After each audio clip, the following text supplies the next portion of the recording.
and you cannot even auscultate for the fetal heart sounds. At that moment, it is a little bit difficult. So here, what will you do? You can go for ultrasonography and you can confirm with the finding whether she is pregnant or not. You definitely see a lump in abdomen. There is a history of amenorrhea also.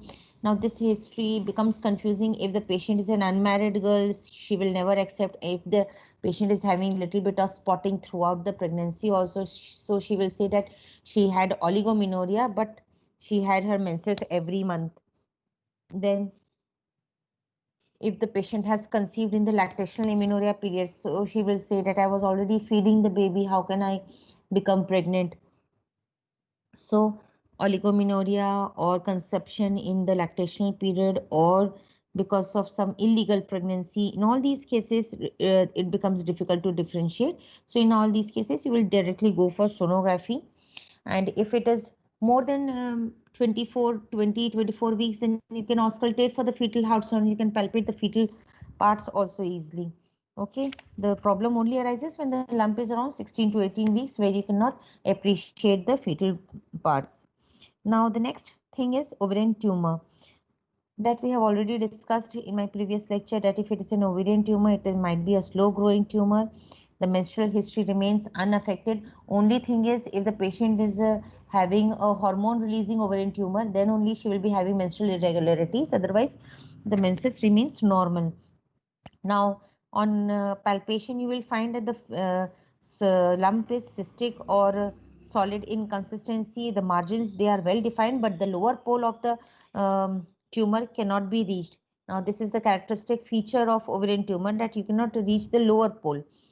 Then ascites may be present if it is a malignant tumor. And also when you go for internal examination, I have told you about the groove sign and all. So you will find that the swelling is separated from the uterus, and even on moving the cervix, the lump doesn't move because it is not attached to the uterus. No, so that is why when you move the cervix, the lump will not move. So that is how you will differentiate between a fibroid and an ovarian tumor. And then lastly, you can confirm your findings by sonography. Okay. Next differential diagnosis is a fibroid. Now, again, fibroid is a very slow growing tumor. The menstrual history, there will be menorrhagia gradually developing. Either previously she would be having normal cycles, and when this fibroid is indenting the endometrial cavity, then you will find that she will be having menorrhagia. Remember one thing, that fibroid never causes amenorrhea. Okay, so you will always see either normal cycles or menorrhagia in a patient with fibroid uterus. On palpation, you will find that it is firm or cystic. In if it can be cystic in cases of cystic degeneration, but this is a very rare finding. So you will get a firm lump in lower abdomen. Okay, the surface may be nodular. If it is a multiple fibroid, then you can find you can palpate a nodular uterus. Otherwise, it is a huge lump, smooth lump. Okay, then pregnancy features are usually absent. Okay, so there will be no associated vomiting or whatever are the symptoms of first trimester of pregnancy, that will be absent. And on internal examination, you will find that on PV, you will find that the swelling is arising from the uterus, and on moving the cervix, the lump also moves. And you can then confirm your findings by ultrasonography. Okay, so now the next finding is adenomyosis. Again, adenomyosis usually is present in parous women. There is history of menorrhagia with increasing dysmenorrhea. Now, this is the characteristic feature, because when I have told you that adenomyosis is actually the endometriosis present outside the uterus. Now, it could be in the myometrium part, then we say it adenomyosis. And if this endometriosis is in the ovaries, uterosacral ligament, or elsewhere apart from the uterus, then it is known as endometriosis. So in adenomyosis, there is menstruation is occurring in the myometrium part of the uterus. Okay, now dysmenorrhea, or in fact you can say congestive dysmenorrhea, this will usually occur in the later days of her menstrual cycle. Normally, you see that dysmenorrhea usually is present on the first or the second day of the cycle. But in cases of endometriosis or adenomyosis, you will find this dysmenorrhea is in the later half, like 4th day, 5th day, 6th day. In that period, she will, or even after the menses has stopped, she will still be having dysmenorrhea. So that is the characteristic feature of adenomyosis or endometriosis. So that is how you will differentiate whether this is simple dysmenorrhea of ovulatory cycle or this is a dysmenorrhea related to adenomyosis. Okay, because the blood will keep on collecting in the myometrium. So on the first day, there will be no blood. Second day, third day, gradually the blood will keep on collecting, and this blood which is present in the myometrium, it cannot be, it cannot come out during her menses. Okay, so it keeps on collecting, and because of that pressure and there is congestion, so there is dysmenorrhea. Now the patient will be having this characteristic feature of dysmenorrhea, and there is a lump in abdomen. Again, it could be around 14 to 16 weeks. Maximum size of the adenomyosis is usually 14 weeks, 14 or up till 16. Okay, it does not go beyond that. Okay, if it is more than, then you should rather suspect fibroid uterus instead of adenomyosis. Okay, so if you get a lump of around 12 to 14 week size, then you can suspect it could be adenomyosis. But if it is more than that, then suspect suppose if it is 20 week size, 24 week size, then always suspect fibroid as your first diagnosis, because adenomyosis rarely grows to such sizes. Now the margins, they are uniform and well defined margins. Okay, and on pelvic examination you will find that the swelling is rising from the uterus and it is firm in consistency, the uterus is tender, and sometimes there is associated pelvic endometriosis may be present. And lastly, you can go for sonography. This will help you to differentiate whether it is a fibroid uterus or it is an adenomyotic uterus. Next is encysted peritonitis. Now, encysted peritonitis, there will be always a history of tubercular infection, Cox infection, Cox abdomen. And because of TB, we have already told you that in tuberculosis also initially there will be menorrhagia and later on oligomenorrhea and lastly amenorrhea. So she will be giving history of amenorrhea of longer duration. Then the swelling will be ill-defined. You will find that the swelling is present in the abdomen, but it is having ill-defined margins. You cannot delineate the margins properly, and it is cystic in consistency. And you can even palpate the uterus separate from the mass. Okay, on pervaginal examination, when you do, you will find that the uterus is separate from that mass, and you can go for Mantoux test to confirm it might be positive, or you can go for X-ray chest also to see for any lesions in the lungs, also associated tuberculosis of the lungs. And lastly, you will confirm your findings with sonography. Now, next diagnosis is pseudocysis. Pseudocysis is a false apprehension of being pregnant, and this type of feeling usually is present in women with a history of infertility, or whether if they are approaching menopause and if they have an intense desire to have a baby. So here there is a history of amenorrhea will be there, and on abdominal examination it will reveal there all the signs of pregnancy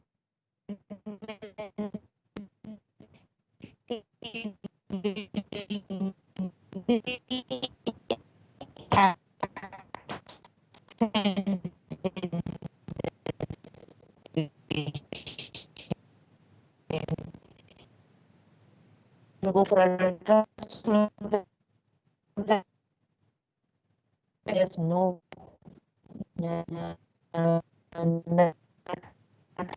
nothing. It doesn't feel hard. So everything. Now, when the patient internal in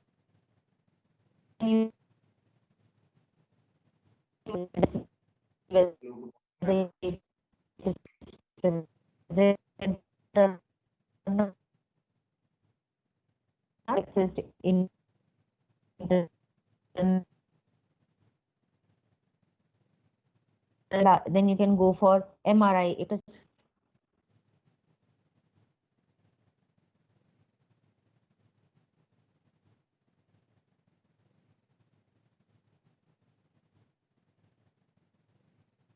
Hello, can you all hear me? Hello? Yes, ma'am. Okay. Then why Shashikant is calling me? Ma'am वो आवाज आपकी थोड़ी सी नहीं आ रहा। आवाज नहीं आ रही थी, अभी आ रही है? अभी सही है ma'am. Yes, ma'am. So from where have you not heard? Hello? Yes, ma'am. How much I have explained you all, you people were hearing about the encysted peritonitis and pseudocyesis? Ma'am pseudocyesis के बारे में बता रही थी, उसमें थोड़ा सा update. किसके बारे में? मैम इसमें फॉल्स एप्रीहेंशन होता है ना Okay, प्रेगनेंसी का। false pregnancy. Okay, from there you have not. Yes.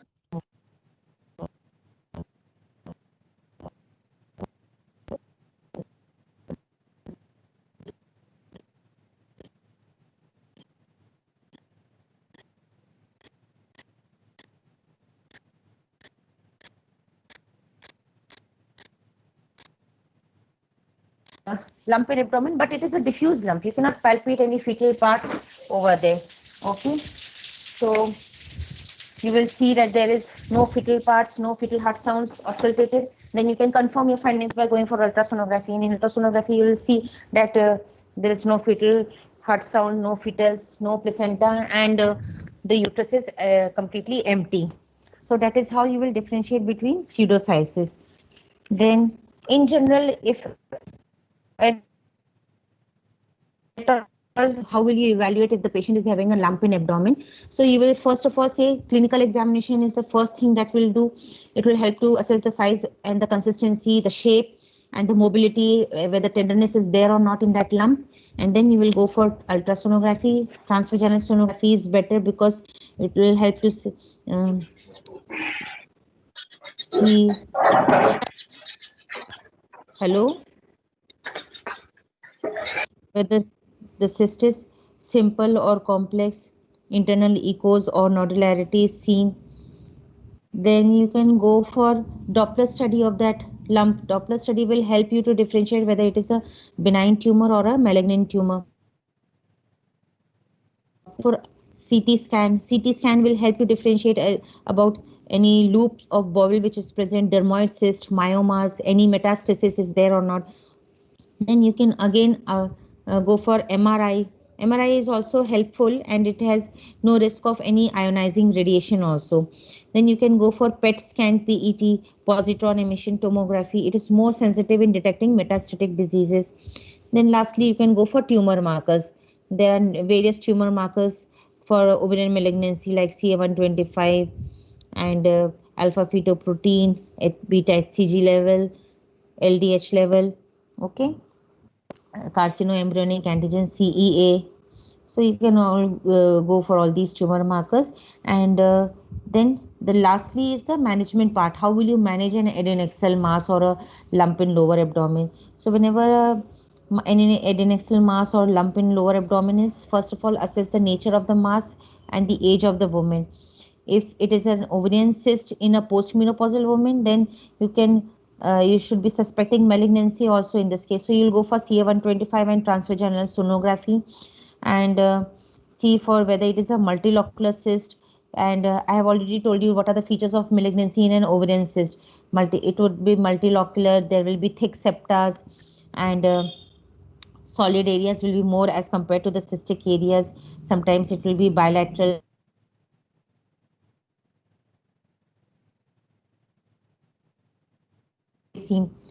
Then you can risk for the malignancy index in that patient. You can go for the RMI, and if it is less than 25, it is of low risk. If it is more than 25, it is of high risk. Now the actual management basically is you will go for conservative treatment if you find that there is a simple ovarian cyst and less than 8 centimeter. You can wait and watch. If it is a large cyst, then you need to operate it.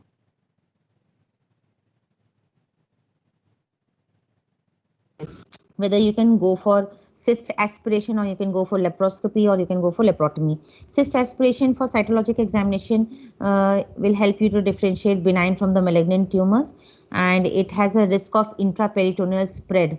If it is, suppose if it is a malignant cell, malignant tumor, and if you prick it, then there will be spillage of the cystic fluid, and this spillage will lead to peritoneal metastasis. So that is why cyst aspiration should only be done if you are confirmed that it is a benign cyst. However, nowadays we do not recommend you to go for cyst aspiration, because we never know that it is a malignant disease and actually you will spread the disease. Then laparoscopic approach is the best. You can go for laparoscopy, diagnostic laparoscopy in a woman. If you find that the RMI is less than 25, or if it is even more, then you can plan cystectomy then and there when you're going for a laparoscopic approach, and you will see the ovaries on in fact, on visualizing the cervix, visualizing the ovarian tumor, we can assess whether it is a malignant or it is a benign, and staging laparotomy can be done on seeing it, and if you find that there are any features of malignancy, then you can go for laparotomy. Laparotomy should be done in all women suspicious of malignancy, particularly postmenopausal women. And here you will give a midline incision, open it.